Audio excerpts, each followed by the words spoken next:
Okay, so good afternoon, students. Let us start today's session.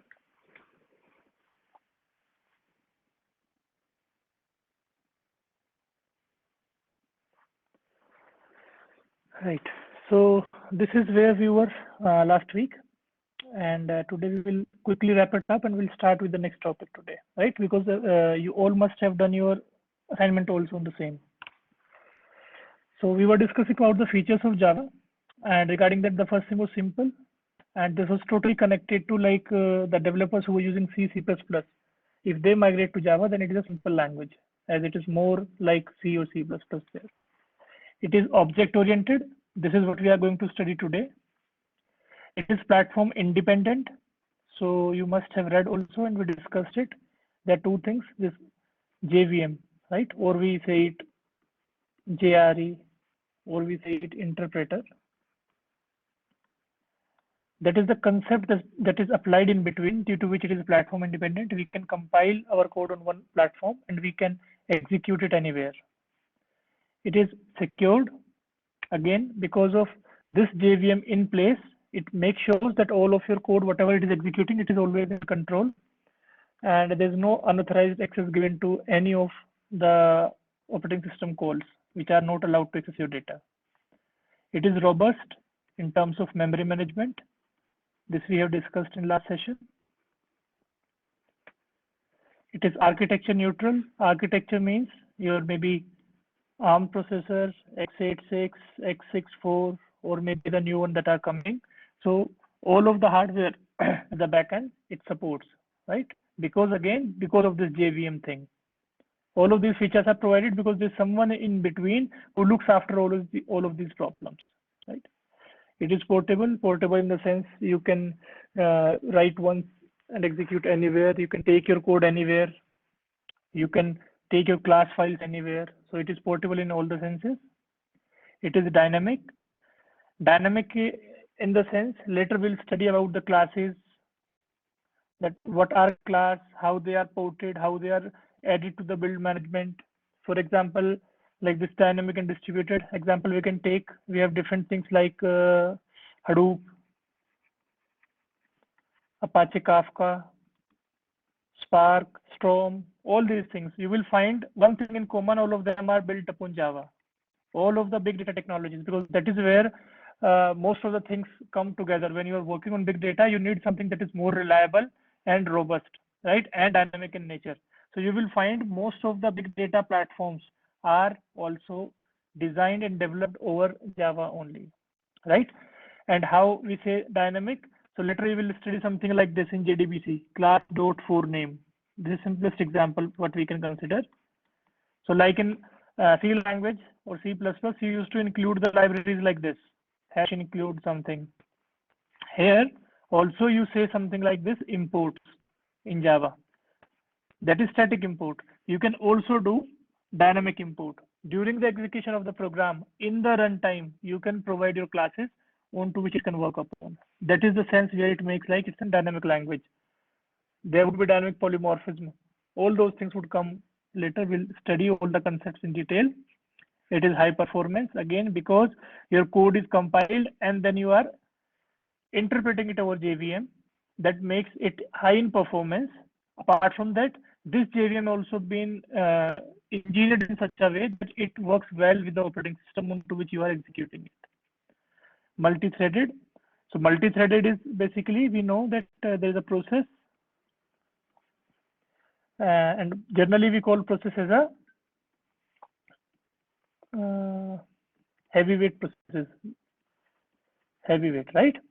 Heavyweight in the sense every process has its own memory and then its own memory and its own calls, and there would have to be some switching time to switch between different resources.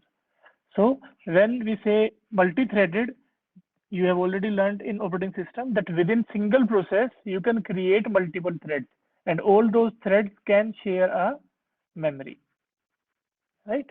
So there could be two threads that are executing and they are sharing the same memory. That is a multi-thread. So we have allocated topic to be discussed for this, for multi-threading, right?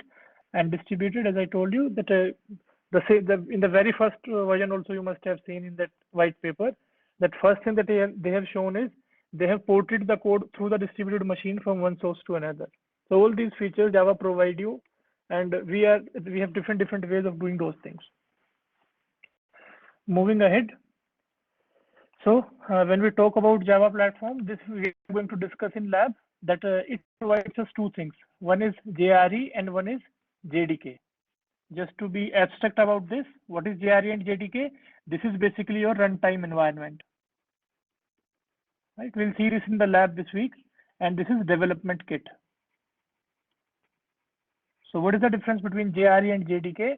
Basically, JRE only works that, okay, you have something compiled, created for you. You are just going to execute it. So for that, you just need this thing. That is your Java. This is your interpreter, or we can say a JVM. Whereas Java development kit is for those who develop the program, right? For the developers. So it contains all the tools available that can help you build a Java software, such as a compiler. Right? We'll see this all in detail. What is a stack of all of these things, how they are different from each other. So this is a compiler, this is an interpreter. So a development kit contains everything. JRE only contains those things that are required to execute a already written and a compiled program. That is your JRE. So even if you look the downloads, you will find that JRE is somehow around 28 MB only, whereas JDK would be maybe up to 200 MB. So that also demonstrates us. It is lesser in size, lesser code is there. It is only the thing that is required, whereas JDK is something having additional things, right? So JDK is for developer, JRE is for execution, for the client side only. So these are the two softwares that come along with the Java language, Java platform, and out of that JVM. So whatever you call JRE or JVM, all of those are interchangeably used. Basically, JVM is the internals behind your JRE. It is an abstract machine. It is specification that provides runtime environment in which Java bytecode can be executed, right? So JVM performs these things. It loads the codes, it verifies the code, it executes the code, and provides runtime environment for your code to execute, right? So suppose you have a class file, you have some program with a class file. We have seen a little demo previously. So that would be loaded to the memory. It will be verified. No one has changed the content of this file. They will ensure that it comes from the reliable compiled Java compiler only. Then it will execute the code, and whatever you have written inside the code that might require some memory allocation, some libraries to be connected, all those environments would be provided again through JVM, right? That's it. That's for the introduction part. I hope this is clear to all of you now, because you have already done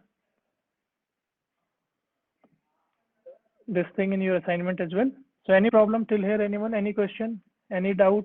Any findings you may have come across you want to discuss here? Anybody? Any problem?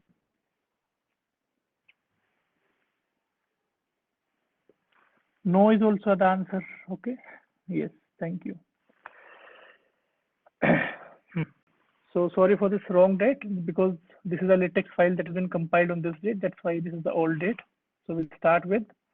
So the topic for the day is our object-oriented programming concept, right? So to understand this, let me write this. Object-oriented programming, right? So however that slide is programming concepts, but first you understand that, okay, we discussed that there was C language, then came C++, that introduced this thing, object-oriented programming. And upon this, Java came. This is what we have learned from the history. So obviously, before moving to Java, we should know what was the additional thing, this object-oriented programming. Then we will go to Java. Then we will find that, okay, how this is different from C++ also, that you must have also learned, right? So we'll learn it like this. First of all, let us understand the term oriented, right? There is something called as object here. We'll discuss it later. First thing is oriented, right?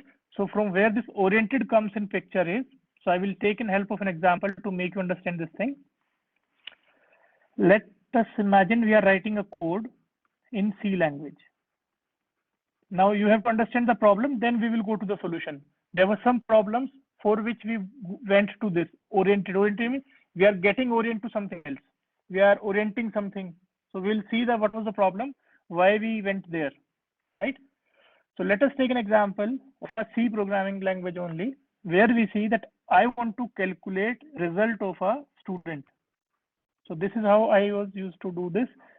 Int physics, chemistry, maths, English, Hindi, maybe some,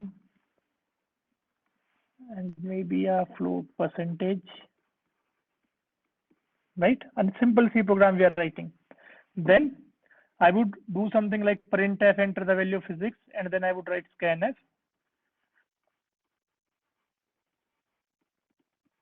% of physics. Similarly for chemistry, maths, English, Hindi. Then I would write sum is equal to physics plus chemistry plus maths plus English plus Hindi. And then maybe I will do percentage is equal to, if marks were for 100, I can directly divide by 5, right? So it would be my percentage. And then I would say printf sum is this and percentage is maybe this, sum comma percentage and semicolon. That's it. So this is a simple program that we must have written for one student. What it can do, it can take input. So these all things are what your input. It can do processing,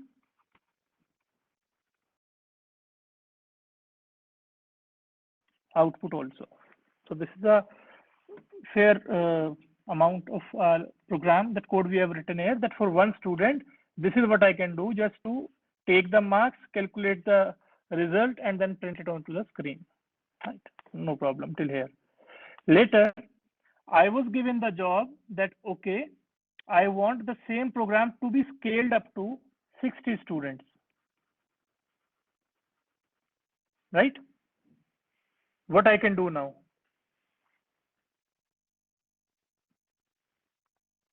I have to scale the same program to, okay, Jasleen, you had a question, how Java have a higher performance.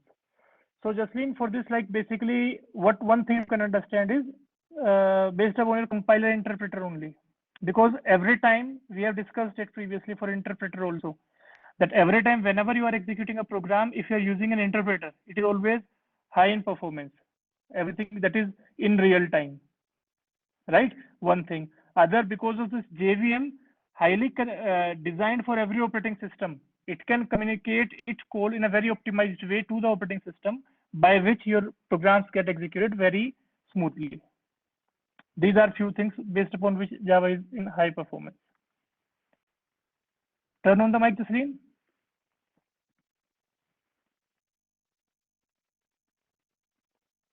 Jasleen, turn on the mic, beta. Hello, sir.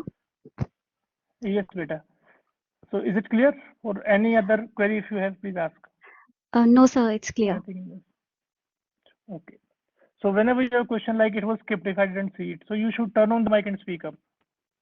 I also do not feel good that I am only the one who is speaking in the class. It looks to me that no one is interested. Okay. Okay, sir. But anyway, thank you for asking at least. Okay, tell me about this. If for this same program, if I want to make this program for 60 students, what I have to do? Anyone? What I should do in C language only, I'm asking you. Sir, we can use dope for loop. No. Anything else? Starting from here, see, for loop cannot help us, right? We want to persist also all So the we can use because structures. So we can use structures. yes, yes, we will use structures. But before that, first thing that we can use is, suppose it is only for 60 students. First of all, we learned about the arrays. That okay, like this I can do this. We'll go step by step. Structure is the correct answer, don't worry. But this is first solution that we had. Okay, no problem. We got 60 these. 60%, and some logical, what we are doing here is we are building something logical in our mind. What is logical? That array index 0 means roll number 1. Array index 1 means roll number 2. Yes or no? This is what we are going to think. If I make this program like this, that okay, I will make so many variables. So this was first problem, to create so many variables. So I used arrays. Then to take input again, I will use a loop that I will start from 0, less than 60, I plus plus, and all of these would be P of I. Similarly, for this also I can start a loop, and to print also I can start a loop. So all of my 60 student values are persisted. They are taken input with the help of loops. So again, whenever we are repeating the things, if there is something, so this is a better way to do the things. Instead of writing it 60 times, we can use a loop there. So array solved us two problems, declaring variables and iterating variables. Then third solution came to us. That was, what I can do? I can say, okay, struct maybe student, and within that I write int PCMEH some float, maybe percentage. And even now I can also add a name. That would be more easy for me, that okay, name for 20 also I can have, and a semicolon. Now within my main program, it was really easy for me just to write it like this, that I can say struct student S1 60, a single place where I have declared an array, and it automatically inherits all of these. So at least my code is more organized now. Yes or no? What structure was helping? See, it was possible to create the same program without structure. We have just seen. But when we learned about the structures, we understood one thing, that within a single name only, what we have done, we have encapsulated many things. So whenever I need to access any of those, I will say s1.p. This is what encapsulation is all about, right? This is first time when we have seen encapsulation. We were encapsulating entire data structure, and this is called as user defined type, what we have created that time, right? Then suppose in the same problem, someone says, okay, now I have sections also. Maybe this was for class 12. So I have 12A, 12B, 12C. 3 sections. So each section having 60 students. So again, this program would be very much messy for us to organize, because how I will be creating variables now? I would obviously be renaming them. I would maybe say section A physics, A chemistry, A mathematics, A English, A Hindi, A sum. Then maybe B physics, B chemistry, and like that. B math, and for C section also. And now you can feel the pain, how hectic this code would be. This is a very simple program that we are seeing here. But as my scalability increases, as I see so many things are coming up, this becomes very complex. We understood about structures at the time. So see here, it was easier. Using structure, the same program, even in C, can be written very easily. Section A 60, section B 60, and section C 60. Right? So somehow I managed to make it organized using C language also, through introducing something called as an encapsulation, which we have done here. Right? So similar kind of encapsulation. So this is the orientation, that why we are moving ahead. This procedural programming paradigm was not helping us, which we were using. We need to make some sort of a paradigm shift. We should change our perception, how we are looking at this program right now. Right? Right now we were looking at individual subjects. Then we looked at individual students having this data.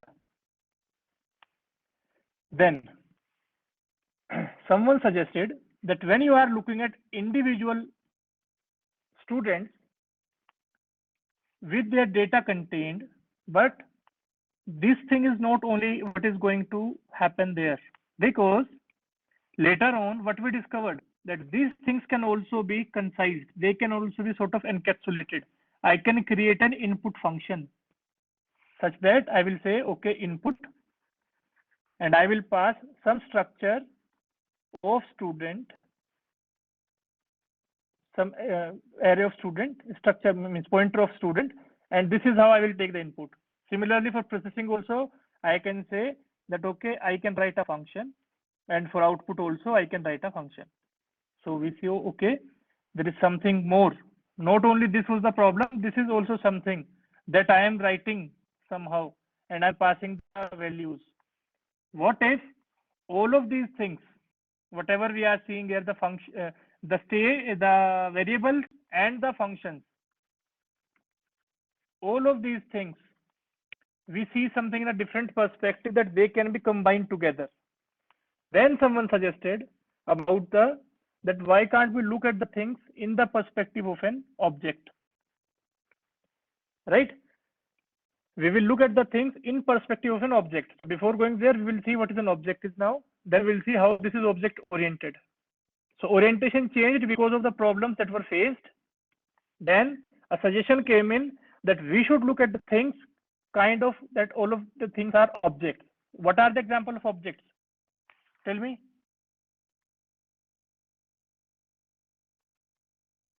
What are the examples of object? So one good way to understand anything is, in any programming language, always first find the meaning of that particular thing in the English language. What is the meaning of that in English? Student in this example. Anything else? Yes, it is correct. What is an object in real world? Object is something, some matter, right? Something that exists in this real world. That is what we call as an object, right? Yes, something that has properties. Any real world entity, class, car, etc. Any entity that has a state. So any entity always have a state, right? Anything which has a state and a behavior. Exactly correct. So these are very good definition that you people are providing.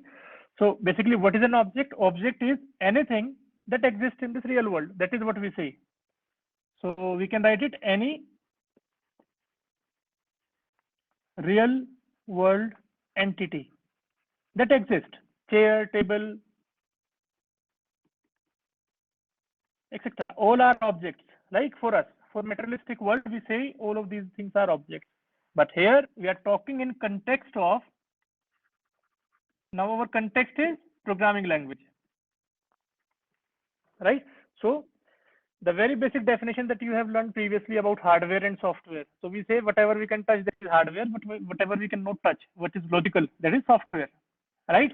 Similarly, whenever we are talking about anything in software, in any programming language, we have to think it in a other perspective, that okay, any object that is somewhere in the, that can be modeled into a software. That is what we are saying. Chair, if there is some sort of a smart chair, that can be modeled, but I cannot model a real world chair into a actual programming chair, right? But I can model a smart chair that has some properties. Later we'll discuss this. Okay. So for understanding this, let me say, okay, we have object like bulb. Bulb. This is an object. This bulb has some states. Again, what is the meaning of state?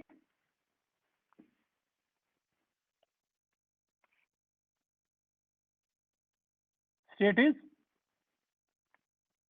like Jocelyn said, state path. Tell me, what is a state? Having mass. Okay. Attribute like power, luminosity. Now another term comes, attributes, right? Condition of an entity. Yes, I can feel what you are saying. Correct, Karvit. Form of presence, on or off. Yes, this is the exact answer, Gaurav. Correct. See, what is a state basically? State is something, suppose I say you, maybe I can ask you what is state of your mind? Right? So what is my question to you is like, what is the state of your mind? So either you are happy right now, or maybe you are sad or exhausted or sleepy, whatever it is. That is what I'll say, okay, this is the state of your mind right now. This is how you are feeling. So this is temporary. Maybe right now you are sad, after 10 minutes you are happy. there is a timeline, okay, T, that keeps on growing. Whenever we say a state of anything, whenever we say, okay, we are asking you a state, that is at some instant of time. And that is what we call instance. We keep on changing our states, right? Sometimes we are sleeping, then we are wake up, then we are talking, we are listening, we are saying, we are thinking. So we are always changing the state. And if I just freeze everything, you will say, okay, particular point of time, what is the state, right? That is something state. So for this bulb, the state could be either on or off. So how you can understand this thing? You can take your mobile phone, right? Open the slow-mo video, take a simple bulb, that a normal bulb that used to come previously. And if you make a slow-mo video in that bulb slide, you will feel there's a flickering there. There's a flickering, right? Can anyone tell me why that flickering is? If you make a slow-mo video in a normal bulb light, not in LED lights or these I'm talking about, but in indoor, whenever you make, you see that, okay, all your slow-mo videos are actually flickering. So what is the reason? Slow-mo is something related to your time, right? Slow-mo, slow motion. You are slowing that capturing frequency. Yes, sir, it is working at 50 Hertz and slow-mo video capture 240 by 960 Hertz. Exactly. Right? Another example, if you look at Mussoorie from Dehradun, you see lights are blinking. Similar example, right? What happens? We know our AC voltage works like this, right? Positive, 0, negative. So this is what? This is your time. At this instant, if you click a photograph of a bulb, you may find that it is glowing. At this instance, if you click a photograph, it is not glowing, it is off. So what we will say this, at any instance, what is the value of this? That is what state is. So at any point of time, if I see anything, whatever it is its state, that is what we call as a state. So any object can have states, like a bulb can be on or off. These are two possible states that a bulb can be in.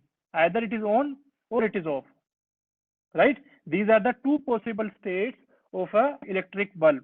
Either it can be turned on, sorry, it can be on, it can be off. One of these two states, right? Then another thing, behavior. So what is behavior? So state can be anything that the object is any real world entity, like a bulb, a fan, a radio. All of these are objects. They can have multiple states. A radio might be playing with the volume 10, maybe at radio station 98.3. So I can say it like a radio is on, volume is maybe 10, station is 98.3. So what are these? This is one state of this radio. Yes or no? There are many possible. It can be on, volume can be 9, station can be 93.0, 91.0. There can be any other. It can be off, no matter what the volume is, but maybe it was 8 and it was 91.0. Later on, someone again turned it on. Now volume is again 10, station is 95.0. Are you getting my point? How I am correlating this thing with the instance. So this is the state. So like a bulb, just two states. Either it is on, later on maybe it is off, later on it is off, again it is on. These are the two possible states, only exactly two possible states for a bulb. But for radio, see, there are so many states. We can have frequency from 87 to 105. We can have volume of 1 to 10. It can either be on or off. So see how many combinations are there. It can be in many states, right? This is very important to understand state. Sometimes what we get is we understand state by this thing. On off means, okay, these two states, any variables. Sometimes we find it like a variable sort of a thing. Remember, these are the states. Always remember state in terms of a time. That is why if you already know Java, you know there is something we call as an instance. Instance is nothing but a state of a variable at time t.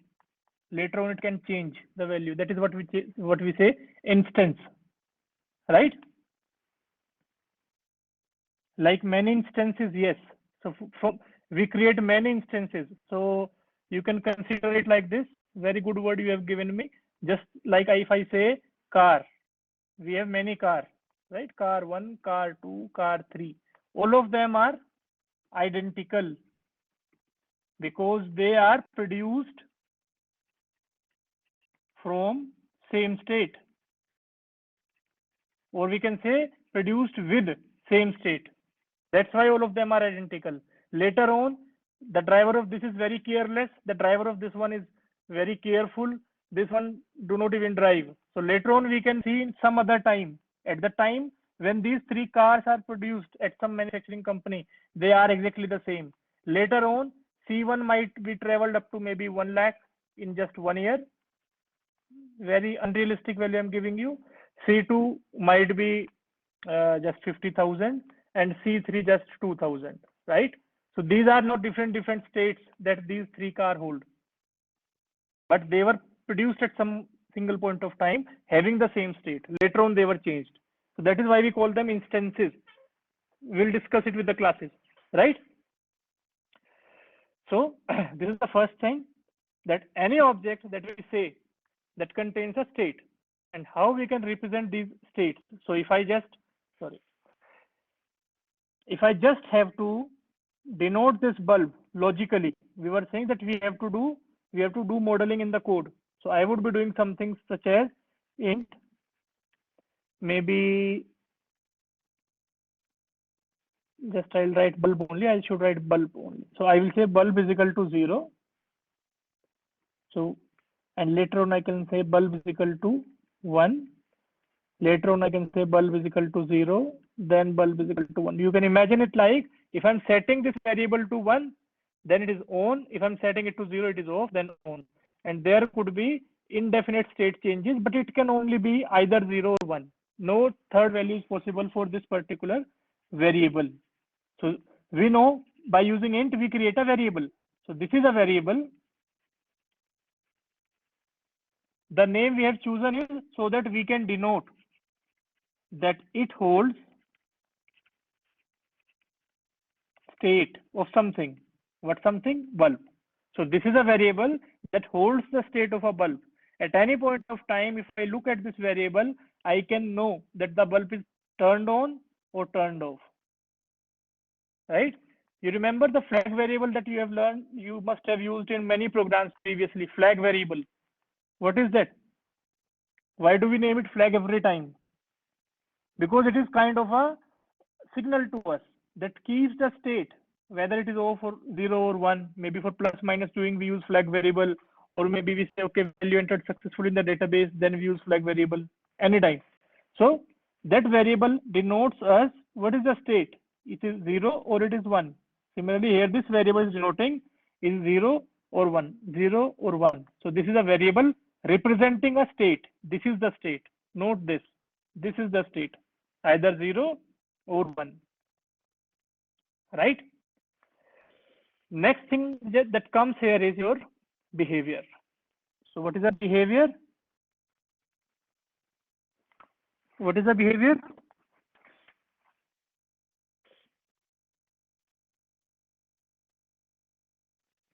Working of an object.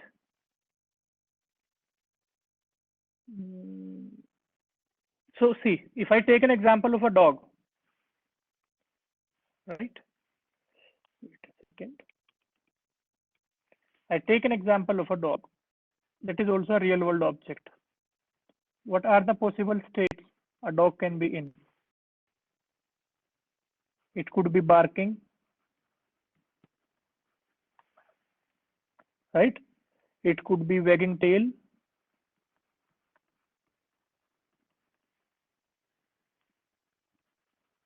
Not barking.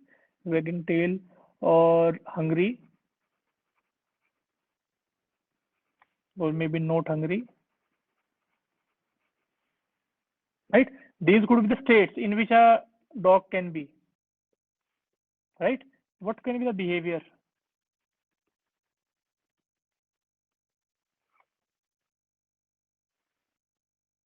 So Manikant is saying the way in which the object performs its functions. Now Garvit is saying this. Manikant is saying working of an object. Sorry, working of an object. So now see, behavior is working of the dog. Maybe internally in your mind you are thinking something else and you are saying this. I can understand maybe you are not able to express it correctly, but this is how it is. Then Garvit says the way in which the object performs its functions. No. Changing of state, no. Anything else? Response to surroundings, no.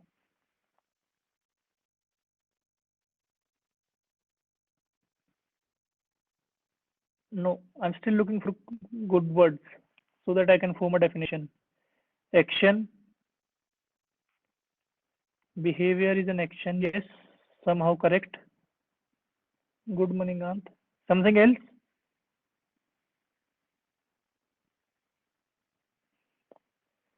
In case of a light bulb, glow when button is pressed. So that is behavior.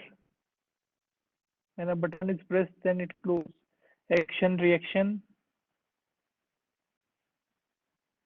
See, I can give you an example. See, right now I am speaking. This is my behavior right now. And you are listening. That is your behavior right now. Yes or no? And when I'm speaking to you, you are listening it, translating it in Hindi in your mind, and then maybe you are understanding something. Maybe I've said maybe, I'm not saying you are, right? And then what is happening? Somewhere in your mind, your state is changing. So if I take your example, just imagine that your mind contains many variables. Whatever you do, it is put there. That is what your memory is. It is a memory, right? So whatever you learn, it stays there. So right now I'm telling you something, or maybe in any communication, you listen to someone, then you do some processing. Processing is in the sense, maybe I'm speaking in English, but I know most of us natively speak Hindi. And what we do, whomsoever is speaking in English, we first translate, then understand it in Hindi, then we understand everything. This is how everything works. And when we speak, like now I'm speaking, I'm thinking in Hindi, speaking in English, because this is what we are built upon. So what is happening? You are listening to my behavior is speaking, your behavior is listening. You are listening and seeing also. These are two of your behaviors. Based upon that, you process the data, whatever you have seen or listened. Then you persist it in your mind. And what happens? State of your mind changes. Yes or no? Someone says you something good, you feel happy. Someone says you something bad, you feel sad. So what is happening? Because of your behavior, state of your mind is changing. Tell me yes or no.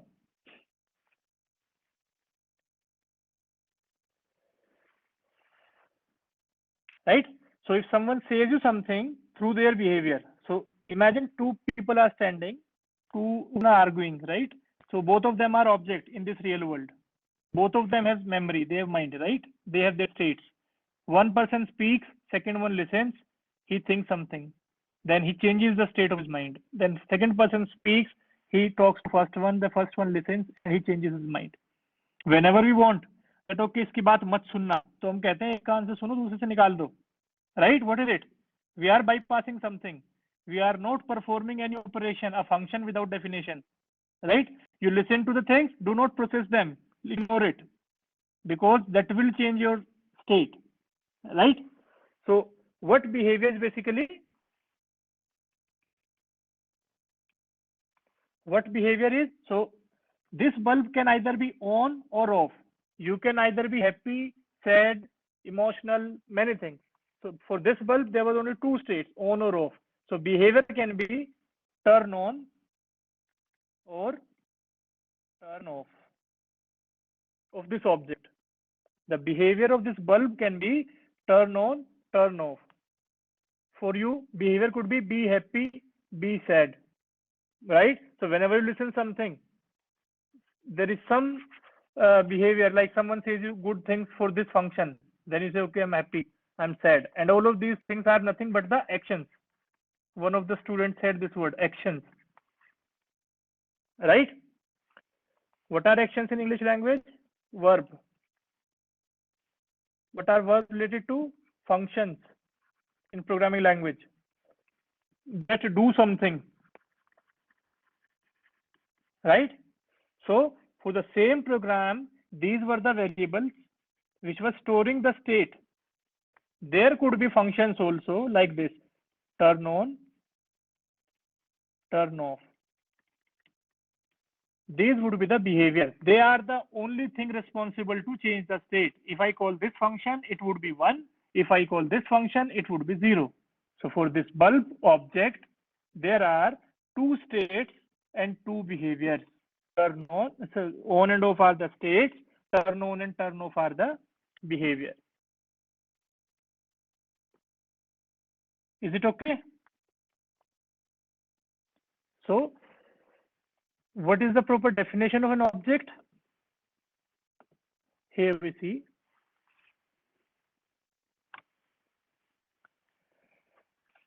An object is a software bundle of related state and behavior. Related state and behavior. This is one thing, because whenever you're talking to the object, everything that is inside that object, they should be somehow related, right? Software objects are often used to model the real world objects. So see, orientation is coming here slowly. What we are doing? We are saying software objects used to model the real world object. Whatever we see in the real world, we will logically model it to the software, right? That you find in everyday life. We will learn how state and behavior are represented within an object, introduce the concept of data encapsulation, and explain the benefit of designing your software in this manner. This is what we are going to study in these slides later on. So let us come back to our previous thing, this example, where we started with the orientation. So orientation was, the program was getting really hectic. Then first thing that we did in C only, that was a structure. Then in C++, you have learned something called as, right? So we'll not go to the classes directly, but what this object orientation here means is that in this program, what could be the object? That is my question now. In this program, the student program, the result program, what could be the object?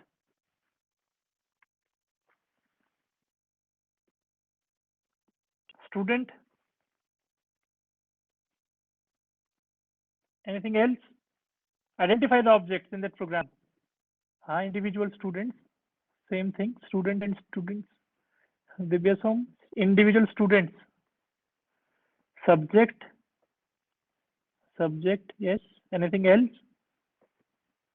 So definition is, we have to model real world objects into logical components. Student, subject, marks, 3 objects. Yes, there can be. Anything else?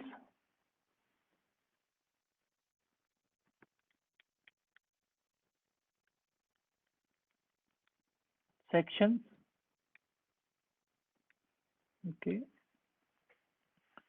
Isn't subject and marks attribute of the student class? Yes, if I say student is the object, then Manikant, yes. Right now I'm asking what is the object? Student can be the class, every instance of this will be an object, yes.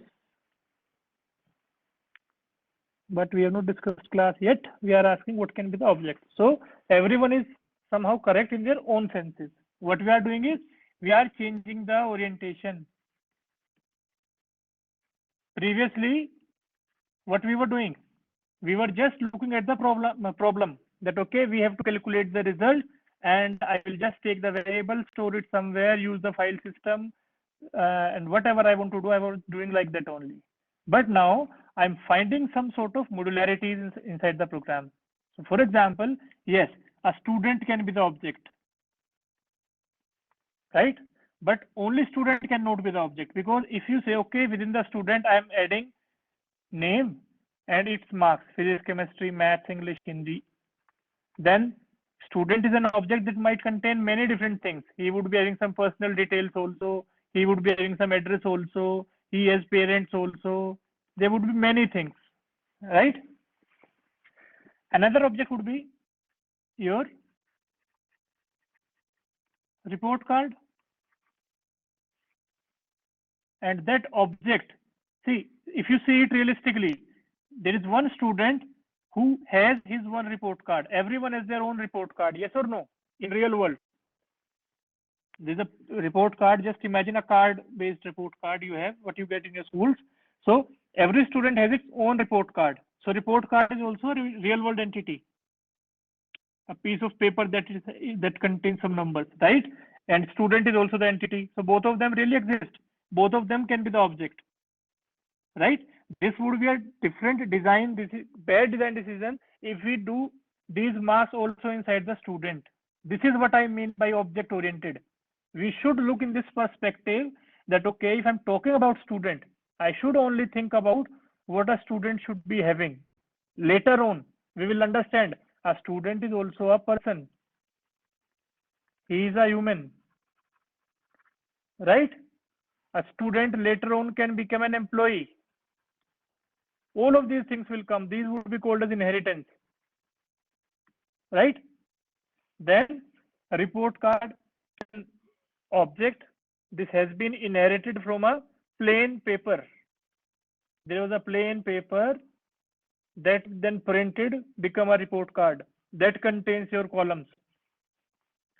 So I will say this is your report card that contains some states, such as some variables where the state is saved. Sorry. So you will say maybe name, address. On the first page you have all of these things, and etc, etc, etc. On the second page, just imagine you have your what you say in school, your first term exams, then second term, and then final exam, and then final result somewhere here onto your report card, right? So this is what? This is an object that contains these some. Right now it is blank. It is in zero state. It do not have anything, but someone will take an action on this, right? Maybe your teacher, that is a person, that's a different story. They will do some action, write or update, whatever it is. They will write your name, address. So this object, previously in zero state, after adding the names, it is now in populated state, populated with names. This is, we are talking about one object only. There could be many of these. Later on, first semester exam happened somewhere, we are around August. So we will, if for the same object, we see this report card, we will find marks entered for the first term. So this is the state of report card at that time.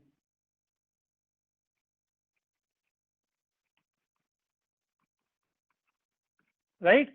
Later on, for the same object, same report card, if I see it in December maybe, I will find there are more entries. So this is different state of the same object. And later on, if I see it in March, this would be the final report card that is having different state. So what are the states here? Whatever values were written, there were some blocks into which your values were entered. Those were the memory space where it was stored. So when we see it later on, we will see whatever these things are there, where your data is being stored. All of these things are nothing but the variables. This is what where your state is stored. Variables are the memory where your state is stored. That is what we have learned so far, like structures, what we have seen, right? We also call them field. We also call them, what are these? They store the state of an object.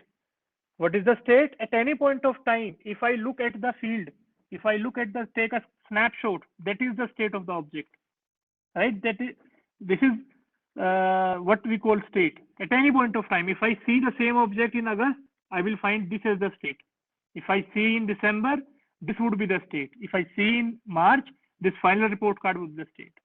Before anything being done, the zero state. When this object was just born, just became the report card. Before that, it was just a plain paper. Before that, we do not know what it was. Right? So how is the state getting changed? By some function. Right? You are entering some values, subscanf, printf, or any holistic function combined of anything. And this is what? Behavior for this. What are behavior? These are functions. We also call them methods. For any object, we have two things: state, that is stored in the variables, and functions that changes the state, right? And that thing is called as an object, right? Next class, we will learn about the classes, from where these objects are generated. We'll discuss about the classes then, right? Now the time is basically, however, Java is still the most popular language.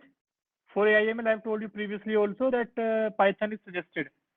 So these days, what is happening? We are moving towards functional programming. So have a read about it. What is the functional programming if you have not used it? Python is basically the example. But the answer you will find is that Java also supports functional programming. Okay. So Java is an object-oriented programming, first thing. Then from Java 8, it started supporting functional programming also. So if we get time in the end of the semester, we will also have some discussions around that also. Okay. So that's all for today. Duck typing. Basically, the very fundamental difference you can say is implicit and declarative, imperative and declarative, Manikantan. Right? So we can understand that only after we understand about the anonymous inner classes. Then we will understand that part. Before that, it is useless to say about anything about functional programming. It is again, but before procedural functional was there, then procedural came, then OOPS came, then again functional is coming up, right? So once we learn about the inheritance and inner classes, then I'll tell you abstract what is the functional, maybe with some examples also at that time. Okay. So if you have any questions, please ask, and otherwise that's all for the day. Thank you.